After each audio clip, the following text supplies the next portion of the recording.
Problem number 9 states, using squares and rectangles, multiply the quantity x plus 2 and the quantity x plus 3. So what we'll do is we'll start off by drawing a length. We're going to call that x. And then we're going to draw a smaller length.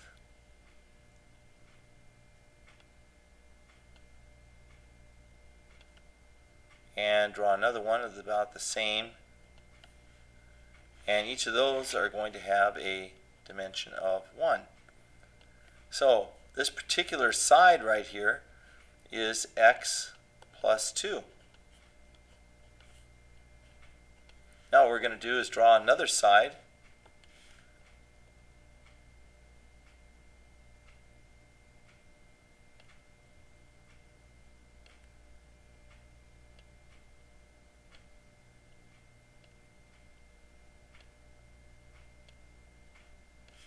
So on this particular side we have a length of x again, and 1, 2, 3.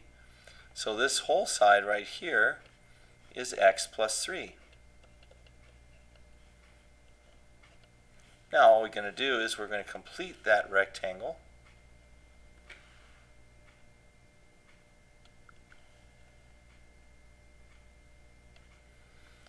And we're going to complete the square. We're going to complete the lengths like so.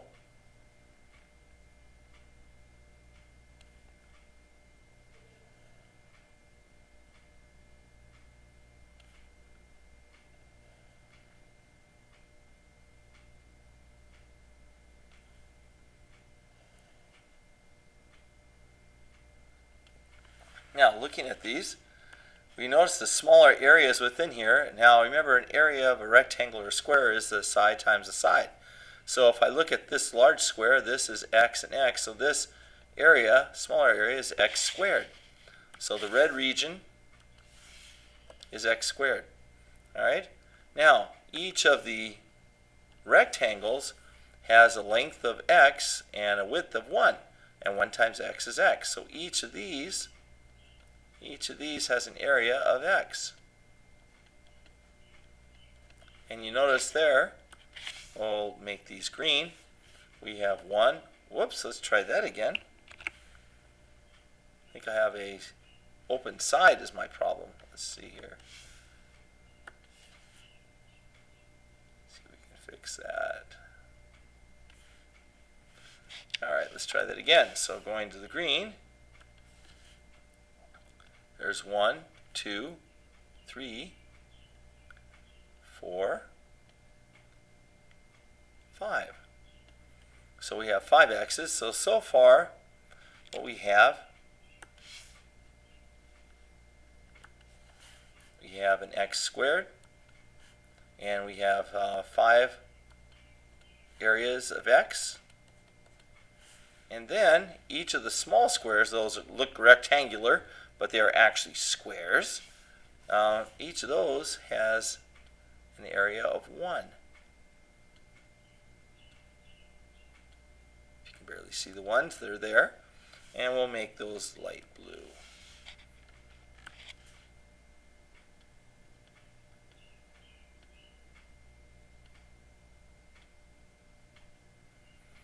So each of those has an area of 1, and there are 6 of those. So our total area then is x squared plus 5x plus 6. And that's basically what happens when you multiply these two polynomials, or what we call binomials, together. Now, algebraically, we can also multiply these. Let me just show you how this works. I can go x plus 2 times x plus 3, and using the form that we would with long multiplication, I can go 3 times 2 is 6, and it's a positive. I can go 3 times x, which is a positive 3x.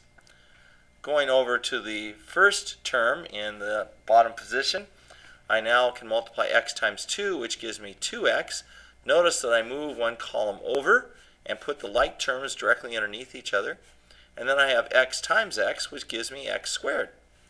Now, to find the answer, I simply add the columns. So I'm going x squared 3x and 2x is 5x. And then I have plus 6, which gives me the same answer as I got here. So this is a geometric visualization of the multiplication, and this is the algebraic version.